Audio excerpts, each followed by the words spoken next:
All right, we're out here today in Bandera County outside of Pipe Creek, Texas. It's opening day of rifle season. We're going to see if we can get ourselves a couple bucks. We're going to be happy with anything we can get today. I did pass up some smaller bucks and does for archery season because they hadn't separated from their groups yet. Today they should be by themselves, but I'm looking to fill my freezer and get some action, so stay tuned. So we were out there in the blind at first light, and again we saw these two bucks come out pretty close to that first light. Watched them after light rose for about 15 minutes. There were some jackrabbits that you can see right there in front of them as well. It's pretty cool to see all that wildlife coming out at the same time. There was corn all along that trail that they were coming out at, and all the way up to where our blind was sitting, or about 20 yards from our blind is where it ended. To the right in the wooded area that you see, there is also the actual feeder there. We hand fed the corn on the trail that you see them at now. We watched those two 4-point bucks for a while to see if there was anything else behind them that was going to come out. Unfortunately, we didn't see anything else. And after we saw this one start branching off to the right that you see in the video, we decided to go ahead and take the one on the left. It looks slightly bigger, albeit that they were pretty much the same. We did think that the one on the left was a little bit better to go with. And after that, we waited and took the shot.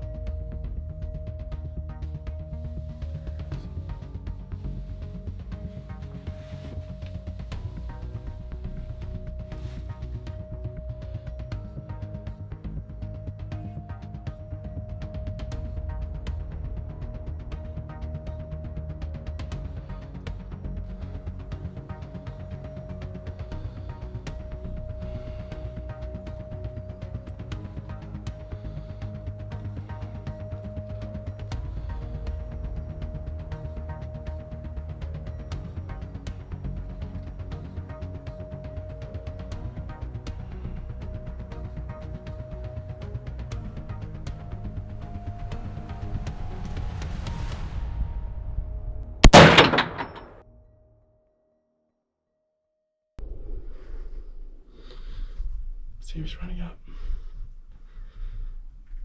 He's up there. I absolutely hit him.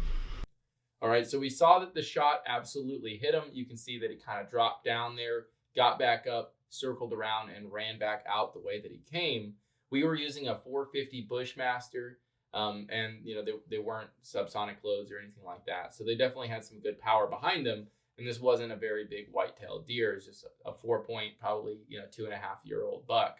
Now after he got hit, dropped down for a second, circled around, and ran back out the way that he came. We gave it a good 5-10 minutes, but with that 450 Bushmaster hitting him center mass on such a small animal, we were very confident that he must have just gone right around that tree where we saw him last and sat down and bled out pretty quickly. So we went ahead and got out of the blind and walked over to see what we found.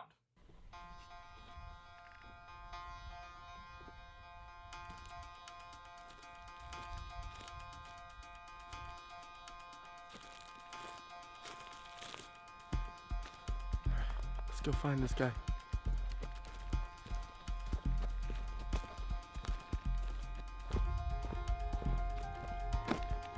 He looks like he went right up there after we hit him, kind of circled around.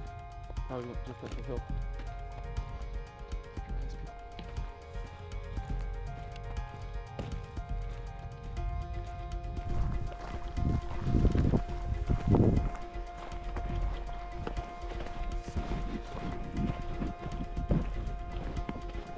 Here we found the initial blood splatter. You could see there was a lot of blood and it did look arterial. It was a light red in color and there was a good amount there. So we definitely knew that it was a clean hit somewhere center mass and it definitely hit an artery.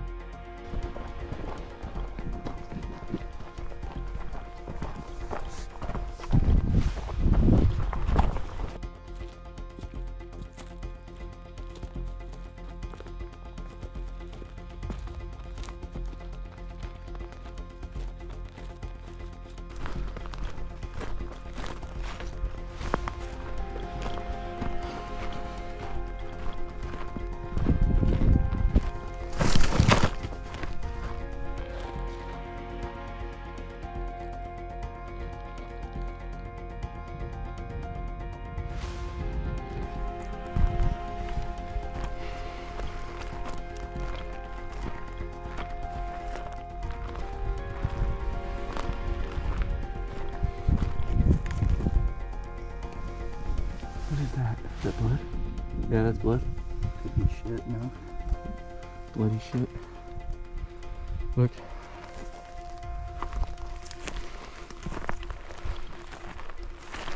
No, that's blood. Okay.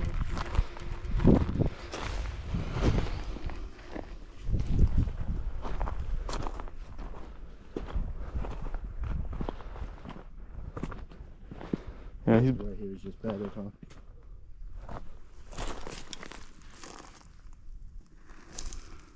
hope it's not a gut shot. He's definitely bleeding a lot though. Yeah. Brighter blood too. Arterial.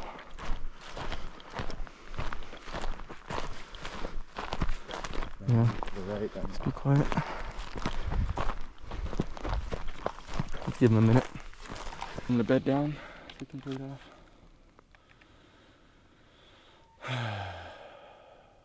Well, he's hit, that's for sure. So we went to where we had expected that buck to bed down at, and absolutely he was right where we expected. We bumped him though. I was amazed after getting hit center mass with a 450 Bushmaster shell that he was not done for. He was still had a lot of energy, so we bumped him.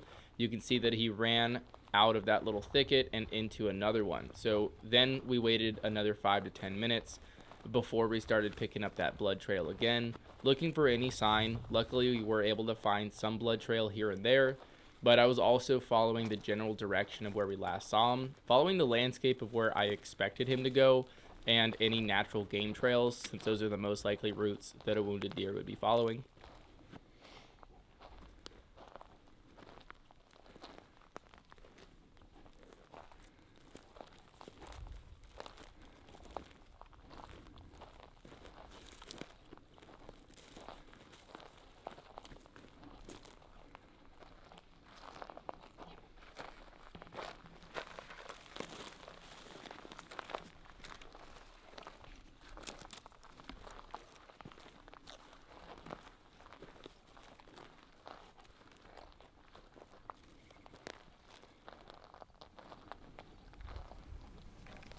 Looking for more blood.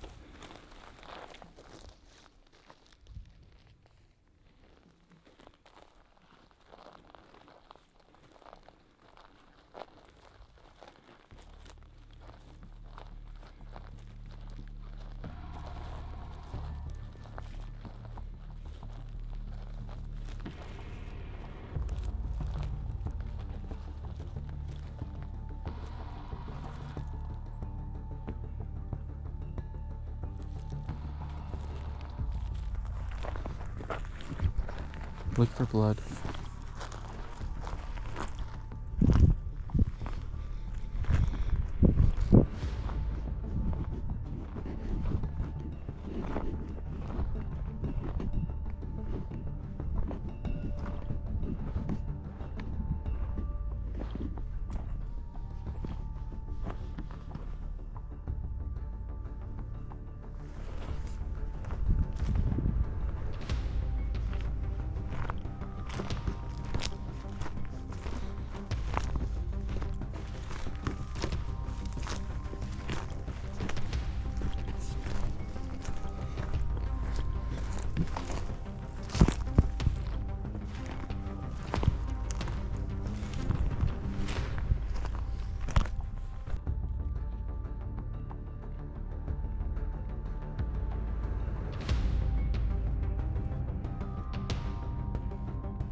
feel like he's gotta be somewhere over here.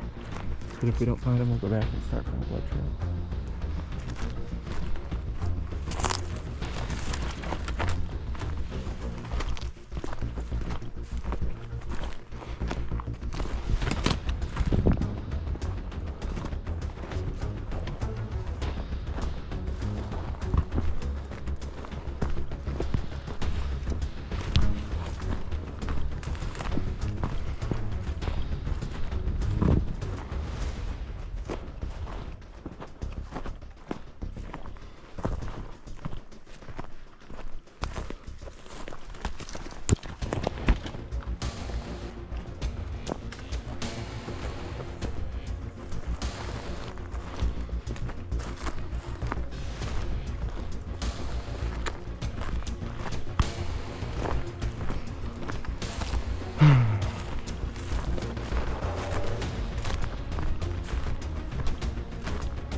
Tyler.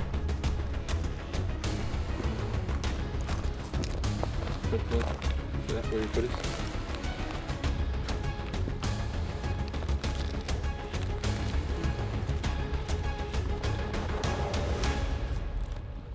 There he is. Ears are in.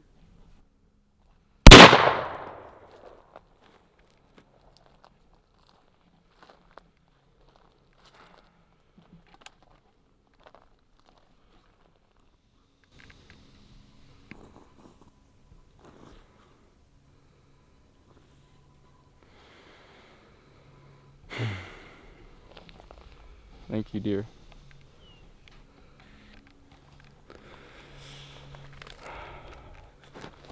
It's not my favorite shot, but I'm happy we recovered it.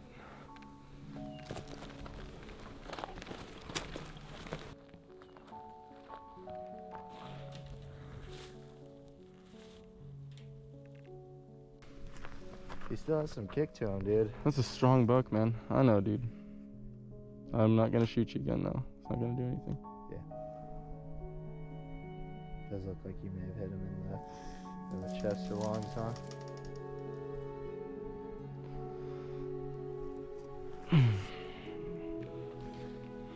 It's no small thing taking an animal's life like that. I don't take it lightly, but I make sure that I use every part of the animal, and you know, all the meat and everything gets used. And the way I look at it, you know, that death is a lot better than starvation, disease, coyotes. It's not my favorite shot that I've taken, but always make sure things go to use.